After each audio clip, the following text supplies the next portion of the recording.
Dipersembahkan oleh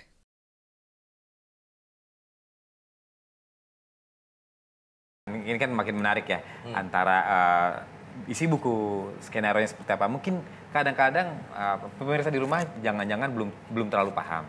Sebenarnya seperti apa sih dari buku, lalu di skenario-nya seperti apa. Mungkin Fuadi bisa ambil beberapa halaman sedikit yang dibaca, lalu tolong sama Alim diinterpretasikan. Ini kalau dalam gerakan atau dalam bahasa skenario, jadinya apa nih yang cerita ini? Oke, silakan Fuadi, yang mana? Ya, saya bacakan dari Ranah Tiga Warna, novel yang sedang diadaptasi oleh Alim Studio. jadi film.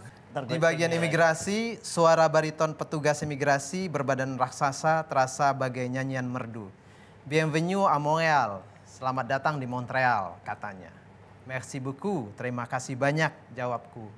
Begitu sampai di depan terminal kedatangan, aku julurkan tanganku untuk menyentuh daun maple yang selama ini hanya aku lihat di gambar.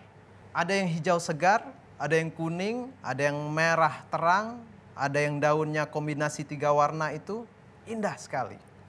Tidak salah kalau orang Kanada menjadikan daun maple merah ini sebagai gambar bendera mereka. Sambil berjongkok, aku raup tanah Amerika ini. Aku patut-patut di telapak tangan. Aku hamburkan tanah itu ke udara, aku petik daun maple, aku hirup udara awal musim gugur ini dengan haus. Ini real, aku di Amerika. Sulit aku bayangkan sebelumnya. Dalam hanya beberapa hari, aku dan si hitam sepatuku telah merasakan 3 tanah berbeda. Tanah tumpah darahku, tanah Timur Tengah, dan tanah benua Amerika. Oh. Gimana tuh Alim? Dalam bahasa skenarionya biar pemirsa mengerti. Oke, kalau bagian ini saya ngerasa karena ini esensi dari buku ini.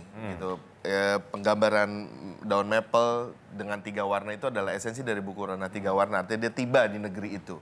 Dan itu menjadi satu titik perjalanan dari tokoh karakter kita.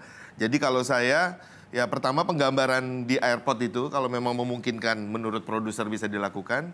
Yang jadi fokus utama karena ini adalah hubungan dia dan Raisa. Jadi dia sebenarnya nggak penting interaksi dia dengan petugas imigrasi. Tapi bagaimana dia melihat Raisa sedang menjalankan interaksi dalam bahasa Perancis. Tatapan penuh cintanya, tatapan penuh kekagumannya. Itu jadi interior, kantor imigrasi, Kanada. Tokoh kita memperhatikan Raisa sedang bercakap-cakap dengan tatapan penuh kekaguman. Adegannya cukup itu.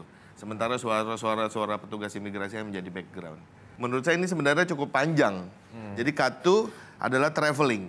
Dia menyusuri kota Kanada. Karena kan kita bayangkan nggak mungkin di depan imigrasi itu udah langsung ada daun maple dan segala macam. Tapi dia traveling, naik bis atau naik apapun.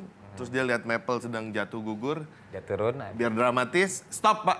Atau ngucapin sesuatu, dia keluar. Kemudian dia berdiri di bawah pohon maple dan merasakan daun-daun yang jatuh berguguran. Ketika dia sentuh, bayangan saya belakangnya ada mungkin bendera Kanada sebagai background.